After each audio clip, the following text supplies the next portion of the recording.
Boa, começando o Globo Esporte nessa que pode ser uma semana perfeita para o Flamengo. Amanhã pega o Atlético Mineiro em Belo Horizonte com chances de já ser campeão brasileiro. Você vai ver ao vivo na Globo depois de 3 graças. E no sábado, aí tem a grande final da Conmebol Libertadores contra o Palmeiras, com super transmissão da Globo começando 4h30 da tarde e a bola rolando às 6, um prezão desse jogão.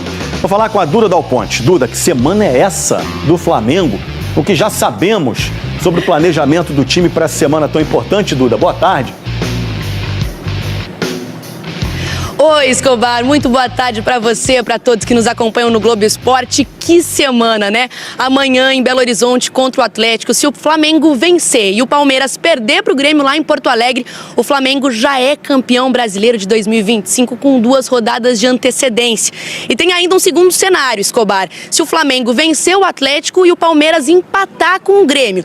Assim, não seria matematicamente campeão, mas seria quase isso. Estaria com 1,5 mão na taça, porque o Palmeiras teria que tirar um saldo de gols muito grande nas últimas 2 rodadas, o que é bem difícil. A gente está aqui no Ninho do Urubu desde cedo. O Flamengo fez hoje mais cedo o último treino antes da viagem para BH. Vai sair daqui a 1h30 em direção ao aeroporto. E é nessa hora, daqui a pouquinho, que vai sair a lista de relacionados. Mas a gente já sabe algumas coisas. O Léo Ortiz fez parte do treino com o grupo hoje, está evoluindo, mas ele não vai viajar. A tendência é que ele fique aqui no Rio se tratando para viajar na quarta-feira para Lima para disputar essa final da Libertadores. A gente lembra que a grama da Arena do Atlético é sintética, então isso pode fazer com que alguns jogadores sejam poupados, como por exemplo o De La Cruz, mas a tendência é que ele viaje.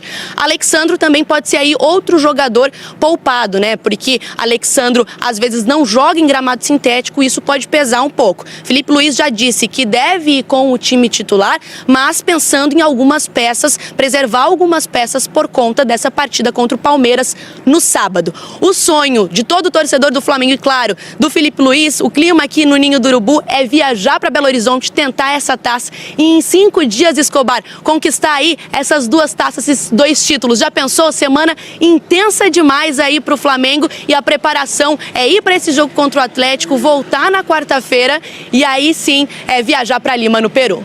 Valeu, Duda Dal Ponte, a notícia direto da fonte. Sábado, o Flamengo fez o último jogo no Maracanã. Antes dessa final da Libertadores, se despediu da torcida ganhando bem do Bragantino. A semana da final. Agora falta pouco. Ansioso demais, cara, ansioso demais. Minha mulher fica louca comigo, porque eu só falo disso, cara. Só penso naquilo. Ao mesmo tempo, parece uma eternidade. O coração tá acelerado, imagina. Tá difícil dormir, hein? Ainda mais o Flamengo desse jeito, é final da Libertadores, é Brasileirão. Tem que comprar meus remédios, que o negócio tá ficando feio, hein? Remediado está. A receita? Esperar. A maioria sem ingresso para a decisão. Os pés pisam no Maracanã, mas a cabeça e o coração já desembarcaram em Lima.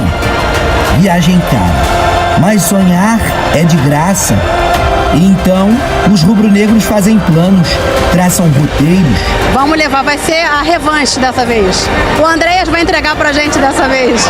Flamengo, vai! E não importa o rosto ou o estilo do autor, o desfecho é sempre o mesmo. Vamos, Mengo! Vamos ganhar esse tetra! Pra cima dele! Que venha o tetra, vamos! Eles vieram para a saideira do Maracanã antes da final da Libertadores. 68 mil presentes que não se arrependeram. Viram a Arrascaeta desfilar e decidir de novo. Viram o Flamengo ficar mais perto do título brasileiro. O primeiro tempo foi difícil. Muitas tentativas, pouca efetividade contra o Bragantino. Felipe Luiz mudou no intervalo. Plata saiu para a entrada de Bruno Henrique, surtiu efeito.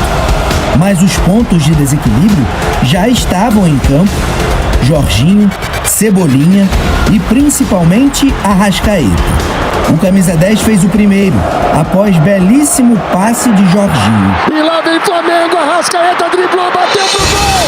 O cara, o comandante, o artilheiro, o craque uruguaio!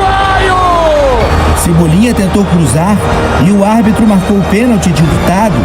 Jorginho, em sua rotina de cobranças perfeitas, aumentou. Jorginho, com pulinho, Jorginho é muito craque, ele sabe disso!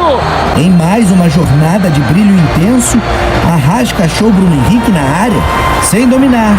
Ele fez 3-0. Chute seco, forte e preciso no canto.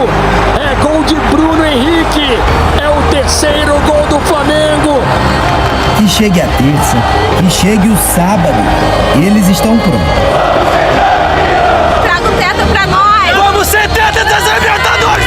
Vem que o tetra é nosso! Numa semana como essa, todo cuidado é pouco. Olha como o Filipe Luís reagiu a uma pergunta na entrevista depois dessa vitória. Qual é o Flamengo que deve entrar em campo? Um Flamengo em que você vai ter que poupar, ou então, não poupar, mas talvez mesclar, até pelo gramado sintético e da possibilidade que, se você tiver uma lesão muscular, fatalmente vai perder esses atletas para a final de sábado. Eu vou começar contando uma curiosidade, porque na Série A de 2026 ficou definida aí a Série B, quem sobe, e na Série A de 2026 teremos 5 clubes que vão utilizar a grama sintética. Na verdade, serão 6, por quê?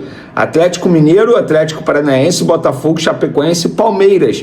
Mas o Vasco não vai ter São Januário.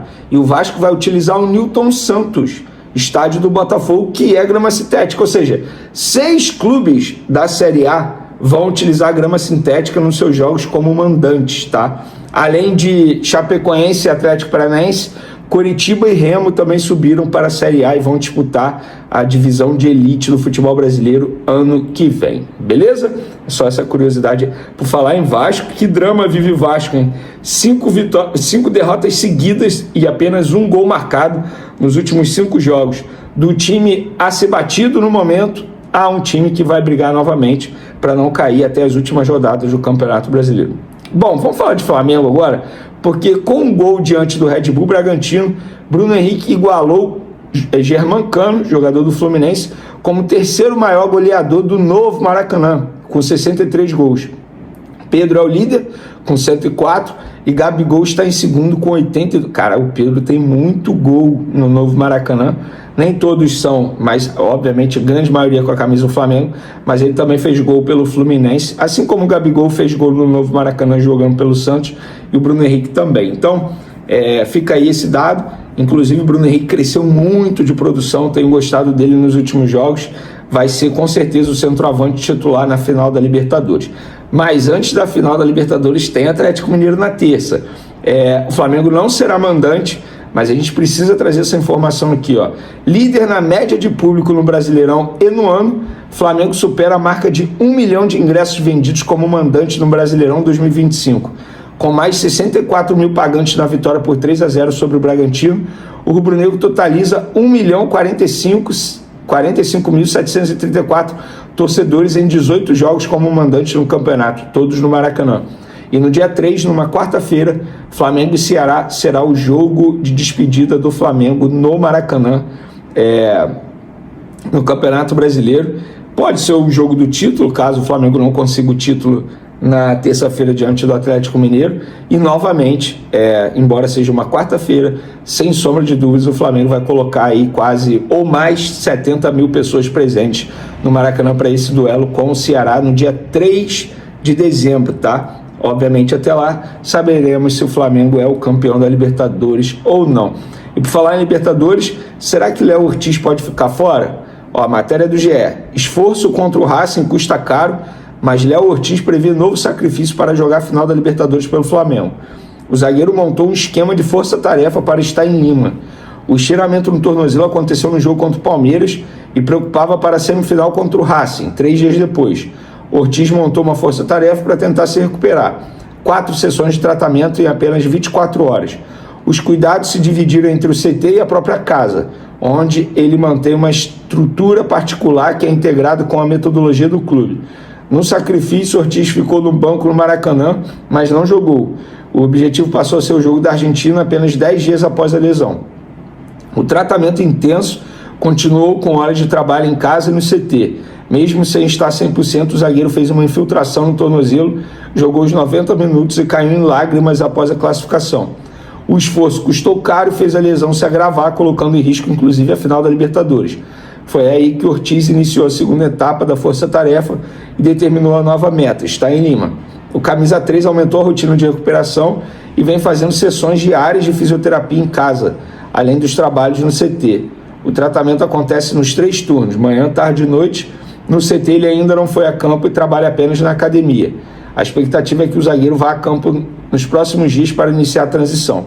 Assim como na semifinal, Ortiz já disse a pessoas próximas que não admite ficar fora de um jogo histórico como a final da Libertadores e está disposto a mais um sacrifício. A necessidade de uma nova infiltração é avaliada, visto que, se for campeão, ainda tem o Intercontinental, além do início da temporada 2026 já em janeiro. Eu vou dar minha opinião, tá? Diante disso tudo aqui, inclusive confirma a informação que a gente trouxe na época, que a lesão tinha sido extremamente grave, e aí eu vi gente debochando só porque ele estava em campo contra o Racing 10 dias depois. Gente, ele fez esse sacrifício, tomou uma infiltração para poder jogar. Se custou caro ou não, eu não posso dizer isso. Quem tem que dizer isso é o departamento médico do Flamengo, não sou eu. Mas depois desse jogo, que foi no dia 29 de outubro, ele não entrou mais em campo. É óbvio que colocou em risco a temporada dele. E eu não botaria o Léo Ortiz para jogar na terça contra o Atlético Mineiro. Sem chances, grama sintética ainda, esquece, não colocaria. Não colocaria também o Danilo, que pode ser o reserva do Léo Ortiz na final da Libertadores, e nem o Léo Pereira. Vene como assim, zaga inteira reserva? Sim. Fala, nação rubro-negra, somos do canal Fla do Povo e hoje trago para vocês uma notícia que mexe com o coração da torcida do Mengão. O Flamengo está firme na disputa da Libertadores e hoje é dia de jogo decisivo, um daqueles encontros que fazem a arquibancada pulsar e o Maracanã estremecer. Mas não tem como falar de Libertadores sem lembrar de um nome que marcou época no clube: Gabigol, o artilheiro de finais, o homem das decisões, o jogador que escreveu capítulos históricos com o manto sagrado e que, segundo informações do jornalista Mauro Mendes, está insatisfeito no Cruzeiro e já manifestou o desejo de retornar ao Flamengo, o lugar onde fez história e conquistou o carinho eterno da nação. A torcida ainda tem viva na memória as noites épicas protagonizadas por ele, gols decisivos, títulos marcantes e aquele espírito competitivo que incendiava os companheiros em campo. Gabigol sempre foi sinônimo de raça, ousadia e gols em momentos importantes, e sua possível volta reacende a esperança de reviver momentos mágicos. No Cruzeiro, o ambiente não tem sido ideal para o atacante, os resultados não correspondem às expectativas e o estilo de jogo da equipe não favorece suas características, o que tem gerado frustração tanto para o jogador quanto para a torcida mineira. E agora, com o Flamengo em plena Libertadores, o cenário para um retorno parece se alinhar. Internamente, o Flamengo observa a situação com atenção. A diretoria sabe do impacto que uma possível repatriação teria no elenco e entre os torcedores. Trazer Gabigol de volta não é apenas reforçar o ataque, é resgatar um ídolo que representa a identidade vencedora do clube, a conexão com a torcida e a mentalidade de campeão que o Mengão precisa para buscar mais uma taça continental. É claro que existem questões contratuais e negociações complexas a serem resolvidas. O Cruzeiro não deve facilitar a saída de um jogador de peso sem contrapartidas, mas a vontade do atleta em retornar ao Rio e o interesse do Flamengo podem acelerar conversas nos bastidores. Enquanto isso, a nação já começa a sonhar, imaginando Gabigol novamente no gramado do Maracanã, ao lado de Arrascaeta, Pedro e companhia, vestindo o manto e fazendo a festa com a galera. E para um clube que vive de grandes histórias e de jogadores que marcam eras, ver esse reencontro acontecer seria mais um capítulo inesquecível da trajetória rubro-negra. Hoje é dia de Libertadores, dia de apoiar o Mengão com toda a força.